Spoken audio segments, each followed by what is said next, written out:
प्रिय आत्मन, मनुष्य का सबसे बड़ा शत्रु बाहर नहीं भीतर है। जब विचार बहते हैं वे जीवन को मधुर संगीत भी बना सकते हैं और अनियंत्रित हों तो वही विचार हमें कैद कर देते हैं। आज हम बात करेंगे उस बोझ की जिसे तुम अति चिंतन कहते हो। जब मन किसी बात को बार बार सोचता है वह केवल उत्तर नहीं ढूंढता, वह शंकाएं गढ़ता है, अतीत की स्मृतियों और भविष्य की आशंकाओं का जाल बुन देता है और फिर उसी जाल में तुम फंस जाते हो। गीता में मैंने कहा था, उद्धरेदात्मनात्मानम नात्मानम असादयेत, आत्मैव ह्यात्मनो बंधुरात्मैव रिपुरात्मनः। मनुष्य स्वयं को ऊपर भी उठा सकता है, नीचे भी गिरा सकता है। मन ही मित्र है, मन ही शत्रु। जब विचार हावी हो जाते हैं मन शत्रु बनकर अति चिंतन करवाता है। बेटा, अति चिंतन तब जन्म लेता है जब तुम भविष्य को पकड़ना चाहते हो जो आया ही नहीं, अतीत को छोड़ नहीं पाते जो बीत चुका है, और वर्तमान जिसे जीना चाहिए उसे अनदेखा कर देते हो। इसीलिए कहा, कर्मण्येवाधिकारस्ते मा फलेषु कदाचन मा कर्म फल हेतुर्भुर्माते संगोस्त्व कर्मणि।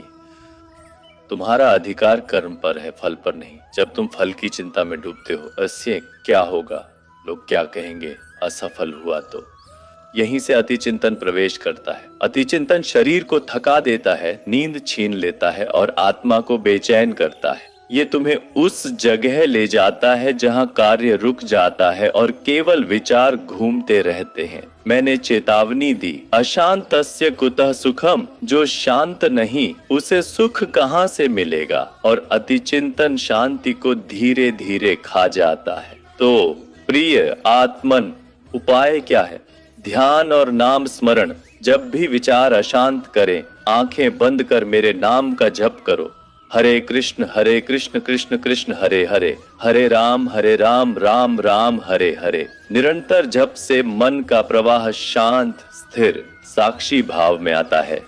अति चिंतन ढीला पड़ता है।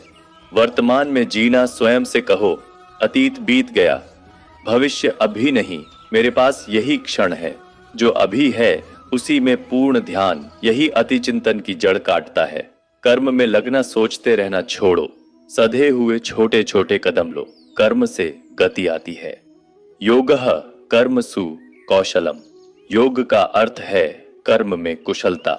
जब तुम कर्म में रमे रहते हो, अति चिंतन स्वतः सूखने लगता है। मन को आदेश दो, अनुरोध नहीं। सुबह का एक नियम, रात्रि का एक नियम, 10 से 15 मिनट जप, श्वास स्मरण, दिन के 3 महत्वपूर्ण कार्य लिखकर पूरा करना और रात को कृतज्ञता। आज क्या अच्छा हुआ, 3 बातें लिखना। नियमबद्धता मन को मित्र बना देती है। अति चिंतन मित्र की बात नहीं मान पाता। प्रिय आत्मन, मन को नियंत्रित करना कठिन है पर असंभव नहीं।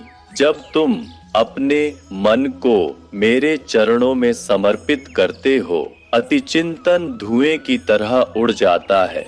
याद रखो, तुम अकेले नहीं हो। हर अशांत क्षण में मैं तुम्हारे साथ हूँ। मेरा स्मरण करो और देखो कैसे भीतर शांत झील सा विस्तार होता है।